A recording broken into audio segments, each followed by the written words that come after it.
Hello everyone and welcome to tonight's episode of Frank Conversations, everything circular economy and more, where the two of us sit around and talk about circular economy. Before we get into the episode, there are a few announcements we want to get through. First of all, I want to apologize, as last episode we promised you that Thierry André would join us as a fund and regulatory expert to talk to us about the circular economy in the fund industry. But unfortunately, Thierry won't be able to join us this time.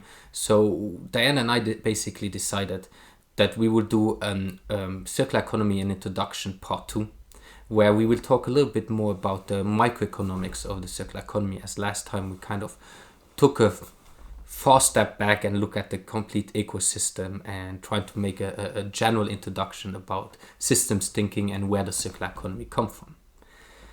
With that said, I will pass it over to Diana for further announcements. Good evening, everyone, and welcome to tonight's episode. As with the first episode, we will be streaming this on YouTube on Monday night, where we will be live in the chat to answer any questions that you may have, as well as on Wednesday, we will be releasing the audio onto Frank's website, as well as onto Spotify, Apple Podcasts, and Google Podcasts. So make sure to check us out. Also, I apologize for the change in location, as this is the second podcast. We are still trying to figure out some things and kind of working on some nicks. The last time it was a little bit hard with the audio, problems of having an open concept house, but we are now trying to figure out in a smaller place with some books around us to make it work a little bit better. And on that note, I also want to say thank you for the constructive feedback that we got.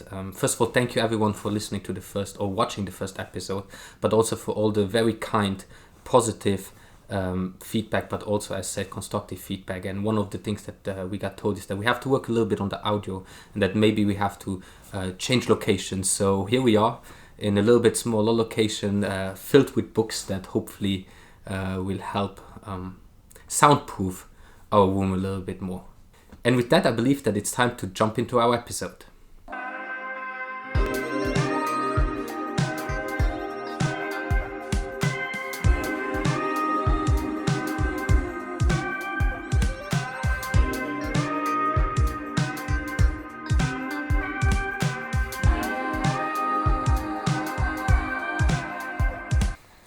And welcome back. In the first episode, we took a look at the macro perspective of the circular economy, and we looked at how it's applicable to the business world. But it got me questioning and thinking when we walked away, like, what does a circular business model look like? And so I wanted to ask you this because I thought that it would be a good question to maybe clarify. If I'm kind of thinking, what does that look like? Maybe somebody else is also. Could you kind of like touch on that for us? Yeah, of course. It's a very interesting question for multiple reasons. Well, first of all, how 100% a circular economy business will look like, we don't know for certain, as there are not enough examples out there that Are there some? There are many examples. I know I contradict myself there a little bit, but what I meant to say is that there are many examples, and we can already discuss certain business models, and I will go into them for a second. But what I meant is there's not a lot of business models that have been around for a very long time to know which ones are the most successful. Well, that makes sense, right? Because it's still something that's relatively new or developing, right? It's constantly changing at the moment. So it's exactly. There are several out there that people are kind of using at this moment. Yes, and it is quite interesting to think about it. There are different levels of circularity that you can get into. And I think it is very important to understand that there's not 100% circular economy even possible currently, because, as we discussed last episode, the ecosystem. Yeah. In an ideal world, that would be... Yes, and there might be... To strive towards, but... Yes, and I'm sure there might be an example out there that's like 100% circular economy, but somewhere along the supply chain there will always be some leakages of materials that are not reused, we upcycled or biodegraded. But let's start like at the low level of circularity. For example, let's take the example of a business model that is not the business model that creates the product itself. Let me take a step back. I'm sorry. It's a complicated question. So let's look at different business models in general. So you can be the product creator and seller. You can be just a seller of a product. You can be somebody that provides a service around the product but don't own the product itself. Lionheart, for example, in Luxembourg, there's the reseller of Apple products. Yeah. They don't create the products themselves, but they sell the products, but they also give services of repairing and things. Yeah. You have consulting around consulting out there. You have the financial sector. So there's a lot of different perspective on when we talk about the business model. But let's concentrate on for this episode. Yeah. I would propose that we concentrate on one sector, so that we can like kind of pinpoint and explain the different parts of it. I think a good sector to pick, just like right top of my head, is it's a sector that I like to use a lot because it's one of the biggest waste creators, if not the biggest waste creator in the world, and that is the built environment. Yeah, so because it is. I mean, when you take a look and you see buildings being demolished or new buildings going up, you see that. Yeah. Buildings are huge. They're not just small little. And for me personally, I wrote my MBA in that topic as well. My basically, I did as well. I read a lot about it. And she proofread a lot of it, and we discussed a lot of it. And I mean, as it is when you have a partner and a wife. It's how this all stemmed from, right? Yeah. Why do we do a podcast? Because we sit around and talk about these things at night, and we want to create more awareness and people around it, because even myself, who does not have a background in business, I found this to be really, really interesting. So let's look at the built environment when we come to the business model in general. Let's start at the beginning. We have to create a building, or the building doesn't exist. So when you create a building, when you construct a building, there's usually a promoteur, that's how you call it in Luxembourg. So it's somebody who gets the job of building the building. Yeah. He builds it. That can be coming from the public sector, it can be from a private investor, it can be the public sector asking the promoter or the builder to build the buildings. Then you have or it can be the private sector. Then usually they get built. Then either the investor or whoever the person or the company that builds it then sells it to an owner, who then either lives in it or rents it out until it gets renovated, until to a certain point it's not up to date anymore, it gets demolished and a new building gets built. Once again, there's different layers of it. There's the private house, there are apartment buildings, and there are office buildings. Some have a longer longevity, others a little bit shorter, but it all comes down that the building after a certain amount of time is not up to date anymore and will be demolished. I think that actually as humanity grew older in the last 50 to 100 years, the more the buildings got built, the less as longevity went down, for many, many reasons. Is it for materials, cheap materials? It got done from the architectural point of view, that it just didn't get built for longevity, but it got built in order to be demolished relatively quickly because they knew new innovation would come and it would be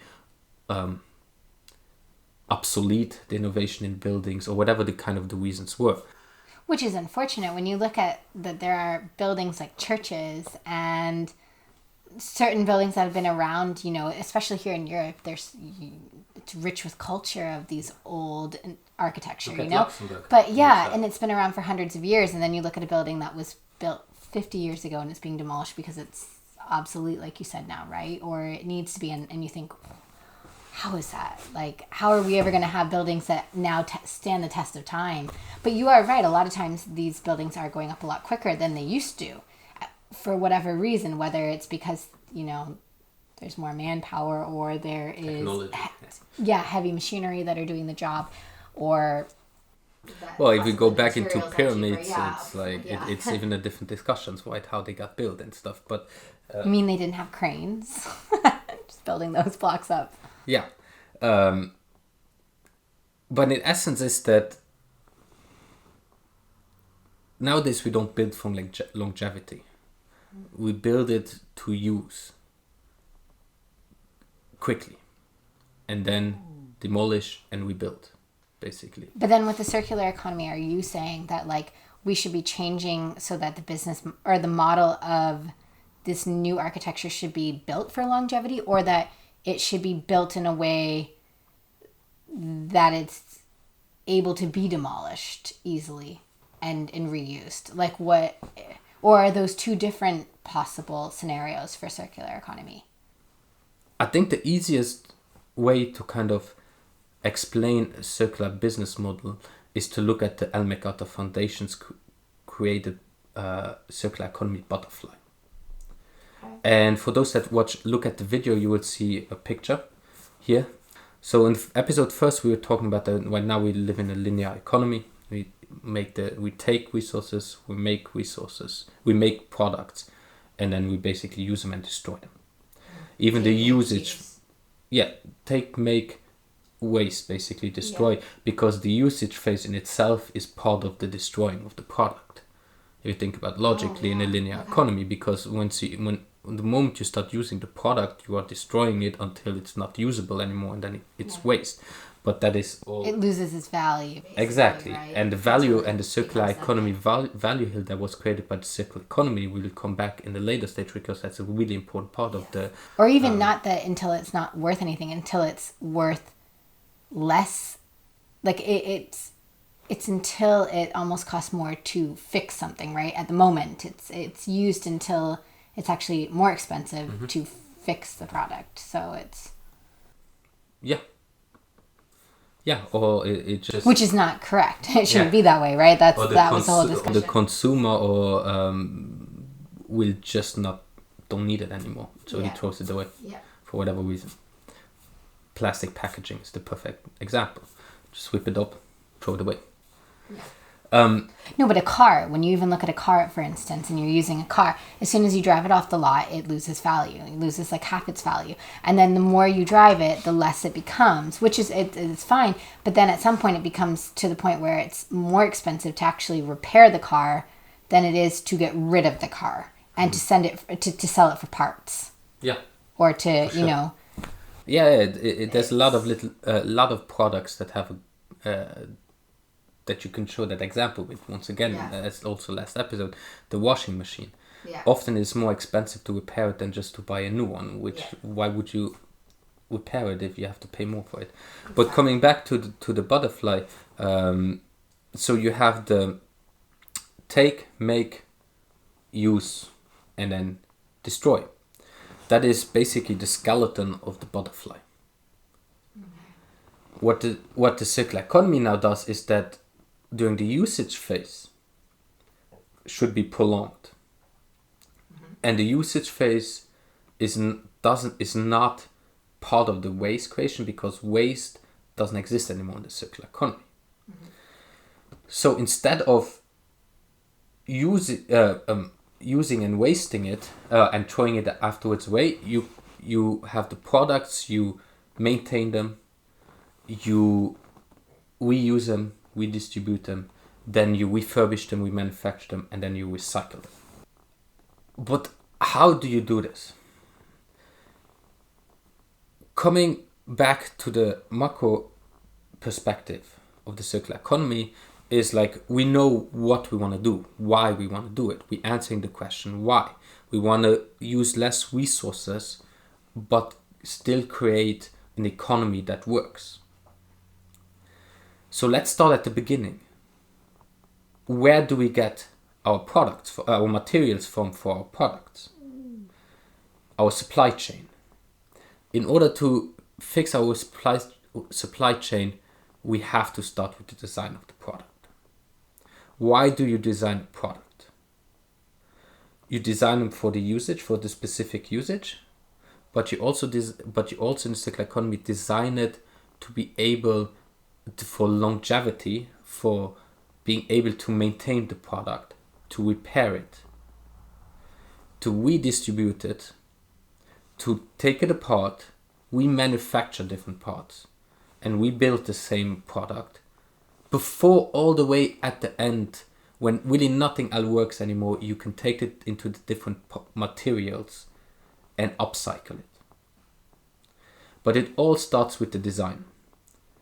Going back to buildings, since that is the sector we chose, I posted on LinkedIn a while ago. We were in Ostend, Belgium. I don't know if you remember the picture, but we were walking that night. Yeah, exactly. The building that's being demolished next to the condo. Yes, exactly. And you could see why it was demolished, because all the different materials were melted together, and there was no way of separating the different parts. Mm-hmm. So in the linear economy, you make the foundation of the building is metal bars that then gets molded together. Molded together with cement. Okay. So at the end of the life cycle of this building, there's no way of separating this cleanly. So the material is basically, in fact, it might not be the right word, but it's not pure anymore. So it loses its value and can't be used for the same stuff anymore. Yeah. In Luxembourg, there's a great example, which is of a company called Astron, which developed a different design of a building. So they don't mold anything anymore. They don't use any glue, they don't use any molding products, materials, but they only screw things together. And is it as safe? It is even safer, but it costs a bit more money at the moment. And that's a big problem, and that's why it doesn't work, because it's the short term instead of the long term benefits. That's where mindsets have to change too. Exactly. Right? Exactly. But it's yeah, exactly. There's on one side the mindsets, but also once the mindset and the system works, then logically speaking, this should be cheap. A circular economy building should be cheaper to create as well. The reason why it is more expensive is because the metal steel beams that you have to create in order then to carry a heavy weight of pure cement has to be stronger. The metal has to be stronger, it has to be thicker, it has to be better metal, pure metal. The cement blocks, like pure cement blocks, have to be very heavy, very, very stable in order to carry all the different cars, for example. So they created the circular economy parking lot. And it's actually amazing, and their business model works because how they would do it is that they would rent out a complete parking lot for an amount of 3 to 5 years. The way they designed their whole parking lot is that they can build it together with screws in a very short time, take it apart even quicker, drive everything somewhere else, hopefully with electric trucks, and hopefully with electric self-driving trucks at some point, to another place, and we built the same parking spot for another client. We pair certain steel beams that need to be repaired a little bit. They have designed it so it's easy to repair, easy to maintain. They can repair some cement blocks that are made kind of like puzzles, so even they could replace a cement block, take that cement block out, put a new cement block in, and then take the cement block back to their place, repair it, and use it in another parking lot. So here's where the business model starts making sense. First of all, you create loyal customers because you have a long time contracts with them instead of a one sell off. Yeah.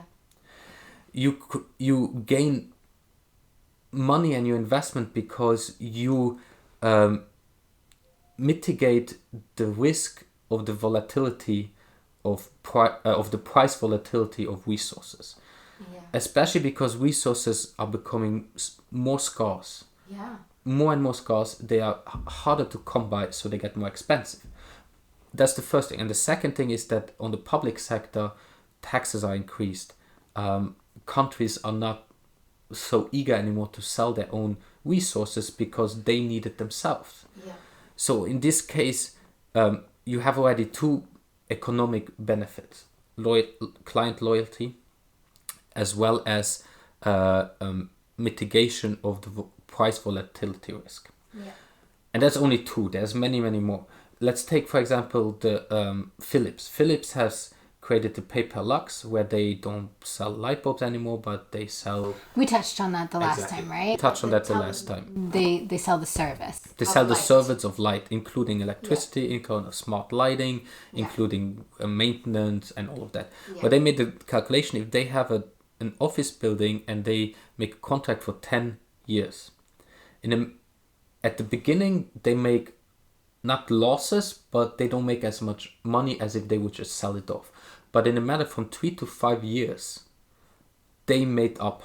They made it up, the work. And then the last 5 years, and not even just from win. the client, because the client also wins by it being a cheaper, because they're, first of all, the guaranteed light. Second of all, they are paying for a service as opposed to the product itself and then just throwing it away. But Philips is saving money because they're not having to rebuy materials each time. They're able to reuse the materials, right? So that, exactly. So I mean, it's not just, when you have to clarify that when we're saying that the company is making more money in a couple of years.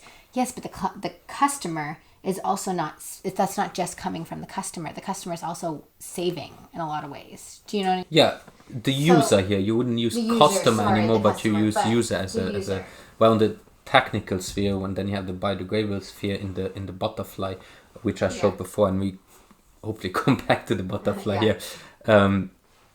But yeah, no, you're completely right. So, but coming back to Philips, the calculation is basically that after 5 years, the next 5 years is basically pure win in their business model. It's long term, it's profit, yeah. So it's a long term perspective though, because there a lot of companies, and being part shareholder of two different startups, I understand the problematic with not making profit at the beginning. You have luckily a company like Philips is able to invest into like a subsection until this is profitable and then make their whole business like that. I understand that for a startup, looking at the long term return on investment can be complicated. Yeah. That said, going back to the user or the client basically of these companies, you are fully right. There are lots of different benefits for it. I'm all I'm saying is, when we say this, I don't want somebody who's looking at potentially investing or being somebody who takes a circular business model, and chooses that over a traditional business model, for them to be a little bit scared, going, wait, I'd be spending more in 5 years? No. That money, additional money is coming from other areas, such as the product and the manufacturing. Also on the subscription model for sure. But the difference is that the way the client or the user gets their return on their investment basically is the fact that they don't have to take care of anything anymore, of their maintenance or so on. Everything is taken care of for 10 years. Yeah. It's not just, so as a client, if I would have an office building and I have to take care of every single thing in my office building, every time there is something breaks, every time there is a wine stain on the carpet, every time there is a leak in the water, this costs money. Not just ordering the maintenance and all that, but it's also you have to pay people to take care of this. Internally, you have to have somebody who takes care of your building. So you save money to a lot of different ways. Well, and pulling it back to the Philips though, the light, when I know that one of the options or what they take a look at and they take care of for you is it's smart lighting. So they're seeing where people are using the lighting, right? Yeah. And at the moment, on a lot of buildings where there are many, many employees, you're taking a look at 500 employees in a huge building, lights are on 24/7 everywhere. But there's a lot of spots that it doesn't necessarily need to be on all the time. It could be on a timer or an automatic, when somebody walks under it, it turns on, but it doesn't need to be on 24/7. Well, luckily modern office buildings mainly have this already set. Yeah. Also legally there are certain regulations, but you're fully right. This But in comes with it. Some buildings, they still Yeah. don't have something No, like no, that, you know, and 100%. and looking at a smart lighting, they're providing that service, and you're also saving in that turn, like in the electricity side of it too, right? Yeah. So just No, again, as a definitely. user, like there And are also- many benefits to And it. also the smart lighting of the Philips is really cool because they basically can also tell you to the application they provide you if in this meeting room there wasn't anyone inside of this meeting room for the last 3 weeks, so the cleaning lady doesn't have to go and clean this room. Yeah, that's true. So right? that's it it's kind of, that, there's but these a are really trickle down effect to other areas also. fully, but this is where also then the Internet of Things, the IoT, comes into it, and this is a whole different topic. Yeah. Maybe if we have the chance, this episode we'll touch a bit on digitalization, but I'm not talking about digitalization of smart products. I'm talking about digitalization of your business model. Yeah. But maybe we have the time to touch on this. If not, The Internet of Things is very interesting. Internet of And it Things is does super definitely interesting, tie into what we're talking about, but at the same it's- time, it could be a full episode in and of itself. Oh, and it probably will. We'll probably even try to have an expert come here as well with the digitalization. We'll definitely have an expert come as well and talk to us a little bit about this area. So if we go back to Astron and this is design of their parking lot where they can take everything apart very quickly, put it somewhere else. It's very interesting because of the different kind of service they can provide to their clients. Especially for the public sector, this business model could be very, very interesting. Because think about the fact that the public sector is currently really trying to move from individual transportation to public transportation, to soft mobility. First of all, there's different layers and steps towards moving towards the soft mobility. Well, the first step is let's create a lot of parking lots where people can meet and park, and then different buses drive everywhere. So let's build a parking lot there. But the goal is that in 3 to 5 years, we have no people drive the car anymore to this place because we have the train or the tram that's building Luxembourg either further away. Yeah, but now we build a parking lot that we don't need anymore. Well, with Astron, it doesn't matter. They just disassemble it and put the parking lot somewhere else. And what's even really cool with the design on top of it is that they designed it in a way where they have the steel beams. Even the pillars are built with the future in mind, meaning that they made the separation of the pillars in this room in a way that this parking lot could become an office if needed. That's cool. Because the separation is done in a way. So this is design. This is the first step of everything circular economy. It's the design. That's where it starts, the design. And with the design, you can then create a supply chain that can get you the right ingredients for your product. Now, a lot of supply chain is a very broad word, and I'm not a supply chain expert, so I don't want to go too much into detail. That there are some fantastic supply chain podcasts out there also around the circular economy, and I will actually post maybe 1 or 2 with probably some links and some information. It's a very fascinating topic, but the supply chain comes from parts of your products towards materials and so on. But I won't go into details, but the point is that if you don't have the right materials or the right parts, you can't create a circular product. So that would be the design and the supply chain. So we talked very shortly about supply chain. We talked quite extensively about the design that's important for business model. Now the next, that is the key of the business model, is the client, the consumer, the customer, however you want to call it. Mm-hmm. And I think it's the key of the circular economy. We mentioned that already the last episode as well. We're talking about the PaaS, so a product as a service business model, which was one of the key creators of this for the circular economy was Walter Stahl. So when we come back to this product as a service model, as we already explained with Philips and the Pay-Per-Lux system, which is an example that gets used a lot because it's just a very good example. When we come now back into the building sector, it is a good example. I just want to say that was the thing that made me understand what product as a service was, Because I remember when you explained that to me years ago, it was like, I didn't quite understand, like, product as a service. Okay, yes, you're getting it. But as soon as you explained that, I was like, oh, that makes total sense. And then I could apply it to a lot of different business models when we talked about them. And I was like, oh, but you could change this and do this instead. And that would be more in this direction of circular economy.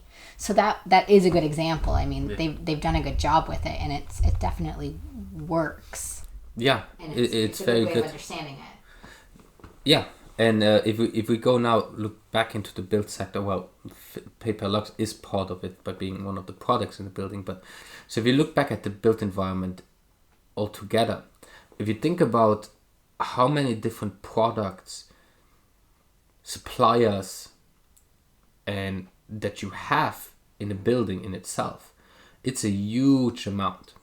It's incredible. You mean just in the infrastructure? It's just in the infrastructure by itself, Yeah. but as well as in once you start living into it. Yeah. Just think about it: furnitures, paintings, the floor, the walls, heating, water. Well, heating, water can be often the same.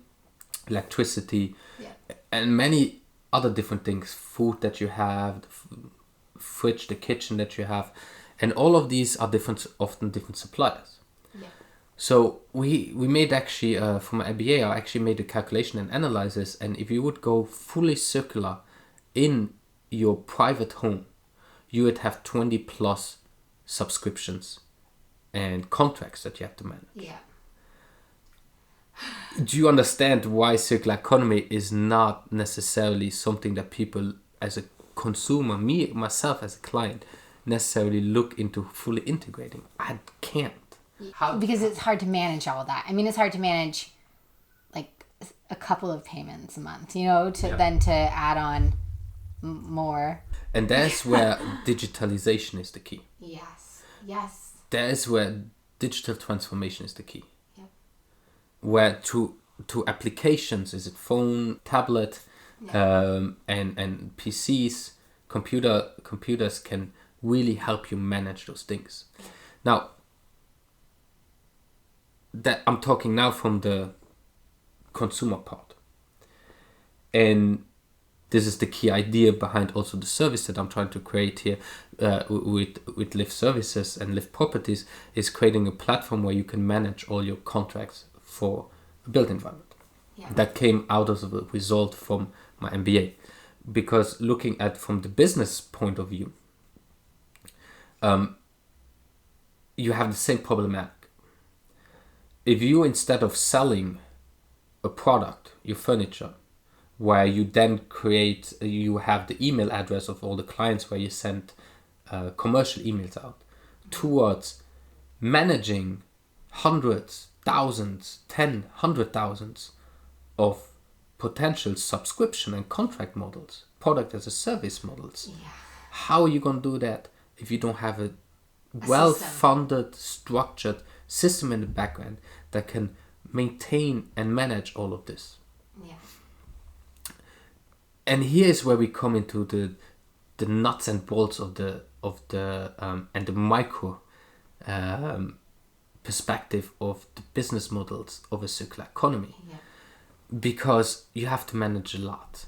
And if you want the video, I will show now the value hill that was created by the circular economy, because you have, as I said, different steps. You design, you produce, you have materials. Materials are not worth a lot. Yeah. More and more, but not worth a lot. You have Yes. different parts. They are worth already more. Then you create the product. The product is worth a lot. But an iPhone by itself is not worth a lot of money. But Apple selling it in the store, now the value is at its maximum. Because the iPhone, the phone in itself, is not the value, but it's the iPhone that has the value. The circular economy value hill in the business model and tries to keep the value of the product the highest possible. Yeah. And now we're going back to the butterfly that you will see for the people watching it as well, is the inner circles of the butterfly is where the value in the circular economy lies. It is in the maintenance work, in your service that you provide. So all of this talk that I that we talk now, and I know we jump from one side to the other, comes to this. Yeah. The value proposition to your client. And note the words that I use, the value proposition. Yeah. What is the value of some of the furniture that you sell or of the service you deliver? What do you think can be the better value you create to your customer, to your client? A service? A service, because then you're guaranteed. Whereas if you're selling a product, you're always, you take a risk. It's like, And it's not like, look at the furniture in the house. Like you have great companies that sell you products and that they are sure of their products, they give you a lifetime guarantee. Yeah, but there's also where you have to pay in a couple additional guarantee of 2 years, but then if something breaks down, you're on the phone for days, maybe weeks, trying to figure out who's going to come, how is it going to be repaired, Yeah. It's very problematic. And most people say, I'm not even going to pay for this additional insurance because it's so difficult to even ever do anything with it that I'd rather just go out and buy something. Yeah, 100%. But I mean, with so many things you do, like it's like that. So definitely selling a service is more valuable to providing a service and selling. Providing a service. You're correct. Not selling a service, but providing a service. Going back to the words we use. Yes, right? I'm sorry. We're talking about the value proposition here. So, as you said, and you clearly also you agree with me that the value of providing a service versus just selling a product, even with a lifetime guarantee, is not the same. No, providing the service is way more valuable. Yes, because of all the extras you get with it. Yeah. The guarantee, like, really the guarantee. A lifetime guarantee is like a lifetime guarantee, but this is really... I think the best example we can really say with this, it's not in the built environment, but is Spotify. Who is buying CDs though? Well, collectors. Some people buy some special CDs. I sometimes buy a CD because I really appreciate the artist and I want to support him in a different way. But to be very honest, most of our music, everyone listens to subscription models. Yeah. This is similar. This is the first steps towards it. Netflix is another option, right? Exactly. Or like instead of buying DVDs or... Now, these are... I understand that there's a lot of energy involved into these different things, but this is also the funny part about all the example is digitalization part. Yes. And there's another part that I want to come to in another episode. That's the Resolve framework created by this Ellen MacArthur Foundation, which shows you different actions that can be taken in order to move towards a circular economy. And one of them is the digitalization part of it, and that means that you digitalize products. That can be books. You have ebooks now. Yeah. How much paper gets saved? And I know we are sitting in front of a lot of books, and I think that is one of my one of my big sins is I just enjoy books in the hand. But it's also page. and it's a change, man. But I have also an ebook that I use a lot, and if I wouldn't have it, I would have a lot more books. But these are different steps that we can take towards it, and each one of these single of this first step in regards to the business model will create a circular economy at the end. But once again, it's the value proposition to your customer is where the business model and the circular economy, in my eyes, lies. And that comes in the butterfly, in the inner circle. The closer, or the more inner the circle is, the more value it brings in your business model. The maintenance part. The longer you can maintain your product, the more beneficial it is for you also in the operational part. And the more beneficial it is for your user, consumer, and client. You're right. Because a lot of times I think, unfortunately, products are being made in a certain way so that they do break over time, so that they're able to sell it again. Because in the way it is in the linear, it's you sell it, it's out of your hands, right? And then it's used, and if the life cycle is short, not so short that somebody's not going to want to buy it again, but short enough that they need to buy it again because they've been using it, then it's, but what happens with those products? Like, I mean, it's just, so this is definitely. Yeah, and then so that would be then the maintenance, and then the step back is the redistribution. And here you have different kinds of business model as well. Like once you have the service model, as I said, at some point the product will come back to you and you will give the customer, the client, new product, but this product is still, you can reuse it and redistribute it to other customers. Let's look at the carpet. Somebody drops wet wine on the carpet. On their click digitalization. Make a picture of it, send it over to their supplier. The supplier comes, takes out the puzzle piece of the carpet, puts the new puzzle piece of the carpet in due to design, takes that wet wine stained carpet piece back to their manufacturing, cleans it, redistributes it to the next one who made another kind of mess or who wants to buy the same carpet. In that sense, reuse and redistribution. Then there will always be a part like a washing machine where there's something that just doesn't work anymore. Or cars, there's a remanufacturing where you have different parts. You can reuse different parts, remanufacture them. That's the third outer circle, so that even if the product loses, once again, the value, it loses more value, and you're trying to keep the value as high as possible, but it loses more value, but we still try to keep as much value as possible by remanufacturing different parts before creating a new or the same product again. And if that at the end for some reason doesn't work anymore, then you upcycle it by having the different materials back into it. So this is the different kinds of more circles that you can have in the butterfly, and the closer your business model comes to the inner circle, the more money it makes. So on that note, I think it's time that we finish up this episode. I hope you found it interesting, and I will give it over to Diana for a last point, which would be the word of the week. So to close off tonight's episode, we will be ending with our word of the week. For this week, it is Value Hill. We will be adding it to the website by the end of the week, so please make sure to check that out. And with that, happy Monday.